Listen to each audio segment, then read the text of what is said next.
Ano po yung pangunahing dahilan ng Meta, ng CEO nila kung bakit nagdesisyon Mm. sila na itigil na po itong global fact-checking program na meron sila? Ito po ba politically based na desisyon?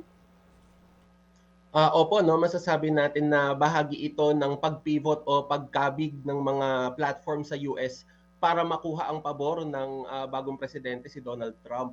Sa kasalukuyan po merong, ideya na ang fact-checking bilang isang practice ay masyadong left-wing, masyadong woke, masyadong, kontra sa ibang paniniwala ng ibang segments ng lipunan 'no. Kaya ginagawa po itong correction na ito ng mga platform tulad ng Meta para mapasang-ayon o mabigyang pabor na, mabigyan sila ng mas lax na regulasyon at mas maraming, concessions ng incoming government ni Trump. Oo. Nabanggit niyo po yung salitang woke, ano? Maraming mga senior citizens nakatutok sa atin ngayon, baka hindi nila naiintindihan. Explain lang natin sa kanila. Pag sinabing woke, ano po bang ibig sabihin nun?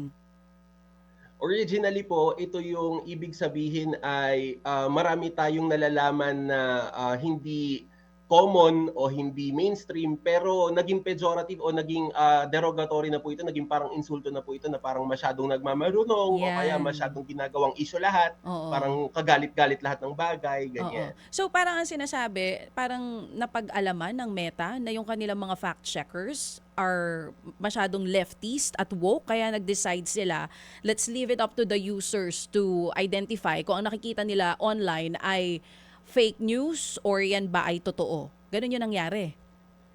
Hindi po, ang sinasabi po ng Meta, sinasakyan niya yung naratiba ng Trump administration na ang fact checking at ang mga fact checker ay masyadong woke. Kaya Yun. inaalis po nila ito ngayon Oh, at pero pinapasa ngayon ang responsibilidad sa audience. oo. So parang sinasang-ayunan nga nila yung sinasabi ni President-elect, US President-elect Donald Trump. Pero kasi po, Yes. with this, ano po ang magiging epekto nito, especially dito sa Pilipinas, papalapit na Yes. ang midterm elections next year. I believe yung changes na ito will roll out in the US first and then susunod po yung Yes. ibang parte ng mundo. Pero kahit na hindi pa nagsisimula dito sa Pilipinas, gaano kalaki Mm. ang magiging epekto nito sa papalapit na halalan sa susunod na taon?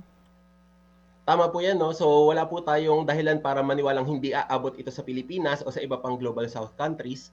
Ang problema po diyan, marami po ang fact-checking partners ng Meta, ng Facebook at binibigyan nila ito ng suporta. Ngayon kung aalisin nila ang suportang ito, marami sa mga organisasyon na ito, lalo na sa Pilipinas, ang mahihirapang mabuhay o mahihirapang ipagpatuloy yung kanilang mga operasyong mag-fact check. Ang problema po diyan, kung iaasa po natin sa community notes ang, pagbibigay ng maayos na impormasyon sa ating mga audiences online, para po nating sinabing nagwi-window shopping ka, ta's kapag tinanong mo kung maganda ba 'tong produktong 'to, original ba 'tong produktong 'to, ang sasabihin sa'yo ng nagbebenta ay tanungin mo yung ibang bumibili at hindi ka bibigyan ng tamang impormasyon o hindi ka bibigyan ng maayos na sagot. Wala pong wala pong basis para sabihin na mas reliable ang community notes at hindi rin po dumadaan ang community notes sa journalistic standards, sa journalistic processes. Ibig sabihin, posible po na yung correction na ipapataw sa ibang content online ay hindi talaga siya correction. Yun po ang magiging problema heading into an election year for the Philippines. Mas marahil po na mangyari na marami tayong makikitang online content na hindi na fina-flag ng fact checkers. Mas mahihirapan po ang ating fact checkers dahil wala na silang access sa resources at mas mahihirapan po ang ating audiences sa pagsabi kung ang binabasa ba nila online ay totoo o hindi. Oh, sa ngayon ba gaano kahigpit si Meta dun sa mga pino-post online?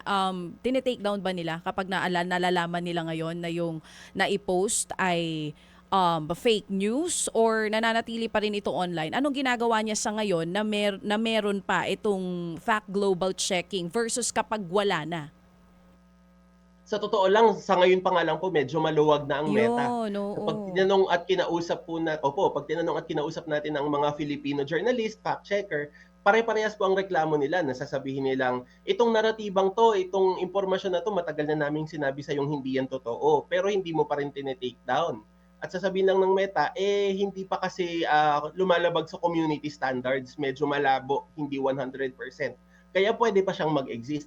Pero ang, kaibahan kapag inalis na yung fact checkers, um, mas mawawalan ng boses ngayon ang ating mga journalist at fact checker para sabihin na hindi totoo yung ibang content online. Mas mahihirapan silang mangumbinsi ng audiences na itong bagay na napaka-viral, napakaraming nagko-comment, napakaraming nagre-reshare ay hindi pala totoo.